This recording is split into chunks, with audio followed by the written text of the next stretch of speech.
Evo एक innocence boy है और उसका आज तक किसी से बॉन्ड नहीं बना। उसका डेटिंग एक्सपीरियंस एकदम जीरो है। वो काफ़ी ज़्यादा पॉपुलर है, लड़के लड़कियां उसे हर जगह अप्रोच करते हैं, लेकिन वो सभी को मना कर देता है कि नहीं, वो इंटरेस्टेड नहीं है। कहानी की शुरुआत होती है जब ईवो कॉफ़ी शॉप की तरफ जा रहा होता है। तभी कुछ लड़के उसका नंबर मांगते हैं तो कहता है कि नहीं, उसके आज कुछ प्लान्स हैं। यहाँ पर वो काफ़ी एम्बेरस भी हो रहा था। उसके बाद वो कॉफ़ी शॉप के अंदर चला जाता है और कॉफ़ी को एंजॉय करता है। वो कहता है कि वो हमेशा से ही सिंगल है और उसका कभी भी कोई बॉयफ्रेंड या गर्लफ्रेंड नहीं बनी।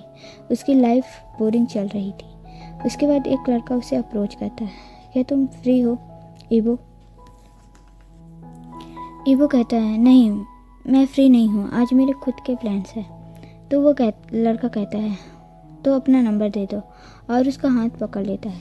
तभी ईवो वहाँ से भागने लगता है। यहीं पे हमारा मेन लीड आकर उसे अप्रोच करता है। उसे गले लगाकर कहता है तुम कहाँ पर थे? आई एम सॉरी, मैं ऑफिस पर वर्क पर बिजी था।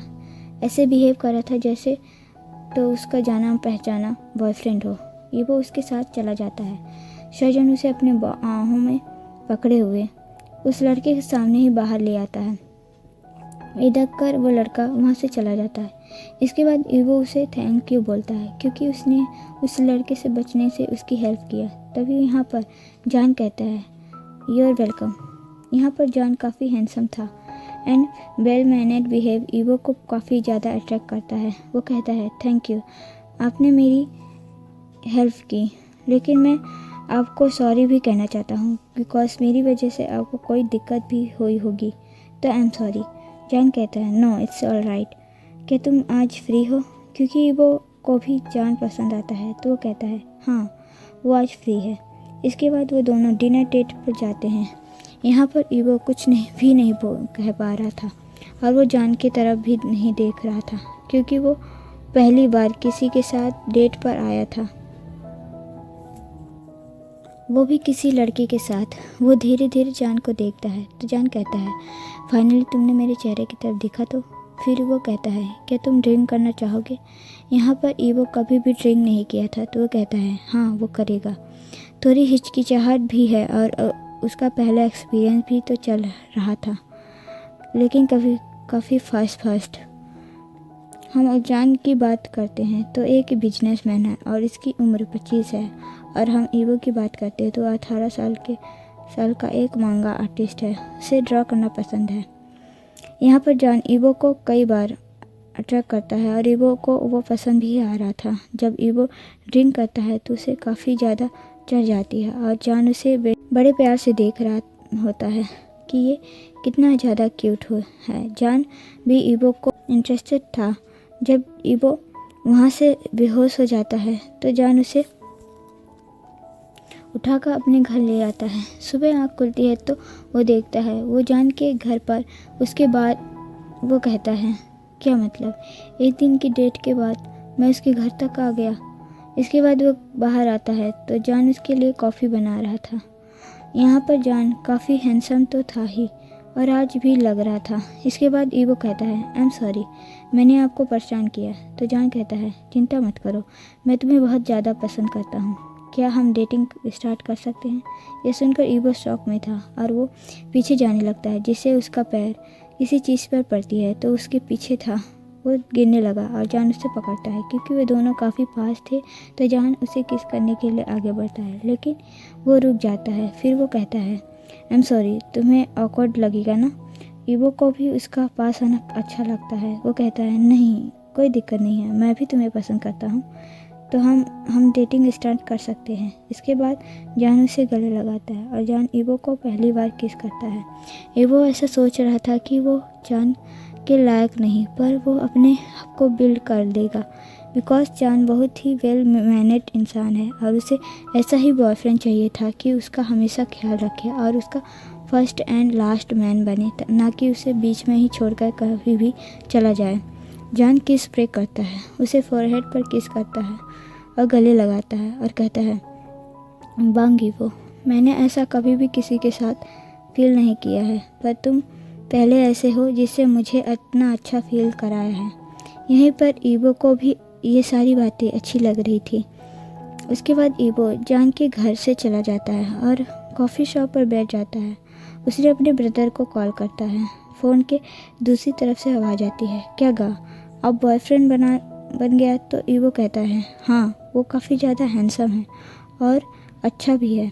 तो ब्रदर कहता है, गा, ऐसे किसी एक नाइट में मिलने के बाद उसके पैर में मत पड़ना। मुझे पता है ऐसे कई सारे सिर्फ यूज़ करने के लिए होते हैं। तो ईवो कहता है, नहीं बोबो, ऐसा नहीं है। तो उसका लिटिल ब्रदर बोबो कहता है, ठीक है गा, जैसा आपको ठीक लगे, पर बच कर रहना और अपना ध्यान रखना। अभी मैं क्लासेस के लिए जा रहा हूँ। इतना कहे बोबो कॉल कट कर देता है। इसके बाद ईवो सोचता है वो जान को कॉल लगाए या ना लगाए। नहीं, वो उसका बॉयफ्रेंड है तो वो कॉल तो लगा सकता है।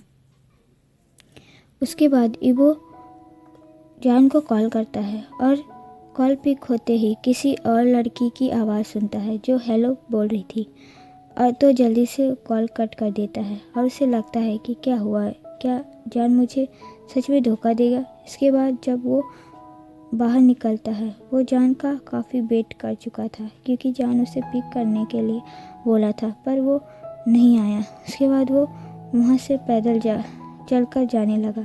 तभी जान दौड़कर उसे पीछे से गले लगाता है और कहता है, ईवो, तुम्हारा फ़ोन आया था तो मैं कंपनी से बाहर भागते हुए तुम्हारे पास आ गया।